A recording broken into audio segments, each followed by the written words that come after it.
Assalamualaikum warahmatullahi wabarakatuh. Welcome back to channel Farjana Sport.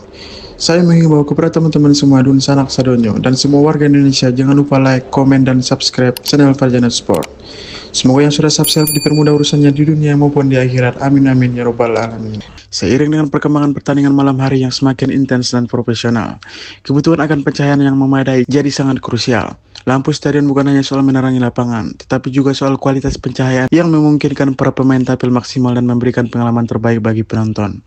Selain itu, pencahayaan juga harus menghindari polusi cahaya dan gangguan cahaya yang dapat berdampak pada lingkungan sekitar stadion. Teknologi lampu stadion saat ini juga sudah sangat maju dengan penggunaan lampu LED yang hemat energi dan reduksi silau agar menjaga keamanan dan kenyamanan semua pihak yang hadir. Namun, dalam beberapa waktu terakhir, kondisinya belum sepenuhnya sesuai harapan. Pada Februari 2025, muncul laporan serius mengenai pencurian trafo tower lampu di Stadion Haji Agus Salim oleh orang yang tidak bertanggung jawab. Akibat pencurian ini, lampu di salah satu tower tidak menyala dan sebanyak 28 bola lampu di tower tersebut mati, sehingga menyebabkan pencahayaan di lapangan tidak optimal, terutama untuk laga malam hari. Kejadian ini membawa tekanan besar untuk pihak pengelola dan tim Semen Padang yang harus mempersiapkan diri keluar dari zona degradasi di kompetisi Liga 1 musim 2024-2025. Laga kandang yang dijadwalkan berlangsung malam hari menjadi terancam sanksi FIFA karena standar lampu tidak terpenuhi. Menanggapi hal tersebut, manajemen dan pemerintah daerah bersama PT Semen Padang melakukan renovasi besar-besaran terhadap Stadion Haji Agus Salim. Renovasi ini tidak hanya memperbaiki kondisi fisik stadion seperti tribun, pagar pembatas, serta ruang ganti pemain, tetapi juga fokus pada penambahan dan pembaruan lampu stadion agar memenuhi standar pertandingan profesional, termasuk pemasangan papan skor digital dan adboard LED. Lampu stadion akan diganti dengan teknologi LED terbaru yang lebih efisien dan dengan pencahayaan anti silau, sesuai perkembangan teknologi pencahayaan olahraga terkini. Selain itu, perbaikan sistem kelistrikan dan keamanan kabel menjadi prioritas agar tidak terjadi pencurian atau gangguan teknis kembali. Stadion Haji Agus Salim merupakan ikon olahraga Sumatera Barat dan wujud kecintaan masyarakat terhadap olahraga terutama sepak bola. Lampu stadion yang mumpuni sangat penting untuk memberikan dukungan maksimal pada klub lokal seperti Semen Padang FC yang pernah juara Liga Indonesia pada tahun 2012 dan terus berupaya bangkit kembali. Pencahayaan yang baik juga membuka peluang penyelenggaraan pertandingan dan event olahraga lainnya di malam hari, sehingga meningkatkan nilai ekonomis dan hiburan bagi warga Kota Padang dan sekitarnya.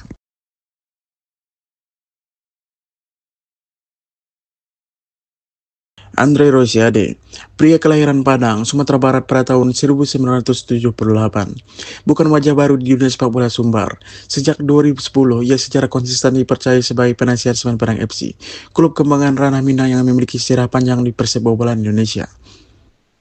Lebih dari itu, sejak 4 tahun terakhir, Andre berperan aktif dalam menggalang dana dan sponsorship agar roda finansial klub tetap berjalan, terutama di masa sulit ketika Semen Padang harus bersaing keras agar tidak turun kasta ke Liga 2. Namun yang paling mencolok adalah sikap politikus DPRA, Dewan Perwakilan Rakyat Daerah, dan DPR RI dari Partai Gerindra ini, yang menolak memanfaatkan sepak bola sebagai alat politik praktis. Ia selalu menolak undangan resmi supporter Semen Padang yang berpotensi membawa agenda politik di baliknya. Dalam perbincangan dengan media pada 16 Juli 2025, Andre mengungkapkan bahwa ia sangat menyadari sepak bola di Indonesia dan dunia seringkali dijadikan alat politik. Banyak pelatih, manajer, bahkan pemilik klub menggunakan posisi mereka dalam sepak bola untuk kepentingan politik praktis. Namun, Andre menegaskan bahwa dia tidak ingin sepak bola Semen Padang FC menjadi bagian dari itu. Ia melihat sepak bola sebagai olahraga rakyat yang harus dinikmati dan dijaga dari politisasi yang justru merusak semangat sportivitas.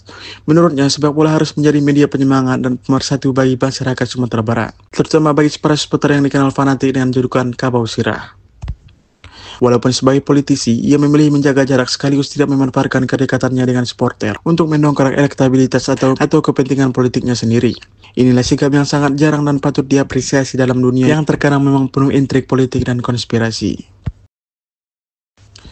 Namun di sisi lain, perjuangan Andre untuk sepak bola jujur dan adil tidak lepas dari kontroversi. Sejak Liga 1 musim 2024-2025, ia kerap melayangkan kritik keras terhadap penyelenggara kompetisi, terutama terkait keputusan wasit yang dinilai merugikan Semen Padang. Bahkan Andre tidak segan-segan menuding adanya mafia sepak bola yang memanfaatkan kompetisi demi keuntungan segelintir pihak.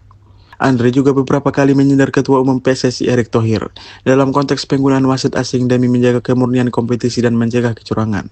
Sikap kritis ini membuatnya mendapat sorotan berbagai pihak, termasuk supporter tim lawan dan pengelola kompetisi.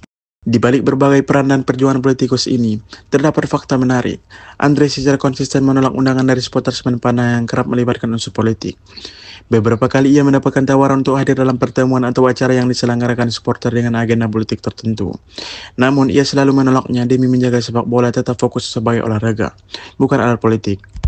Hal ini menunjukkan kesadaran dan sikap integritas yang kuat dari Andre Rosiade, agar sepak bola khususnya di Sumatera Barat tidak tercemar oleh kepentingan pragmatis. Ini juga sesuai dengan harapannya untuk menjadikan Semen Padang sebagai klub yang sehat dan bebas dari intrik politik, yang mengganggu performa dan manajemen tim. Tak banyak yang tahu, Andre Rosiade berperan vital di belakang layar dalam menjaga klub tetap bertahan di kasta tertinggi kompetisi Liga 1. Ia aktif mencari dan mengelola sponsorship serta memastikan pendanaan berjalan lancar. Di masa kritis saat Semen Padang berjuang melawan degradasi, Andre bahkan hadir langsung di stadion untuk memberikan dukungan dan advokasi. Keterlibatannya sebagai penasihat tidak hanya sebatas administratif, tapi juga seringkali berujung pada pengalaman moral dan dukungan bagi pemain dan ofisial.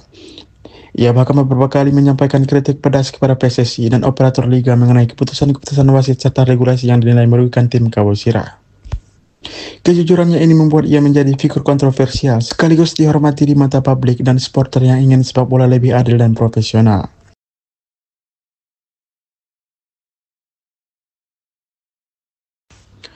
Pernyataan Andre yang kerap menyebut adanya mafia dan kepentingan politik dalam sepak bola juga menimbulkan tanggapan dari klub rival. Menjelang laga krusial antara Semen Padang melawan Arema FC di musim 2024-2025, manajemen Arema meminta agar kedua belah pihak menjaga sportivitas dan menghindari politik praktis di sepak bola. Arema menginginkan agar komunikasi dan pernyataan menjurus politisasi tidak mengganggu suasana pertandingan dan rasa hormat antar tim. Ini salah satu contoh bagaimana sepak bola di Indonesia kerap dihantui oleh politisasi yang kadang sulit dipisahkan. Tapi Andre tetap konsisten mengedepankan transparansi dan kejujuran dalam kritiknya demi perbaikan bersama. Andre tidak segan melayangkan kritik terbuka bahkan secara personal kepada Ketua Umum PSSI Erick Thohir. Ia menuding wasit lokal kurang profesional dan kerap memihak sehingga berkontribusi pada penurunan performa tim Kawasira. Andre bahkan melakukan audiensi langsung dengan PT Liga Indonesia Baru atau LIB untuk menyampaikan keluh kesah dan protes resmi. Pada titik sangat kritis, Andre juga memberikan dukungan penuh atas penggunaan wasit asing di Liga 1 demi memberantas potensi kecurangan dan mafia sepak bola. Ia mengaku lega karena usahanya dikabulkan oleh PSSI yang akhirnya menurunkan wasit dari luar negeri untuk mengawal pertandingan Liga 1 musim ini. Sementara itu, beliau tetap menerima kritik pedas dari berbagai pihak yang merasa pernyataan dan sikapnya kadang terlalu frontal.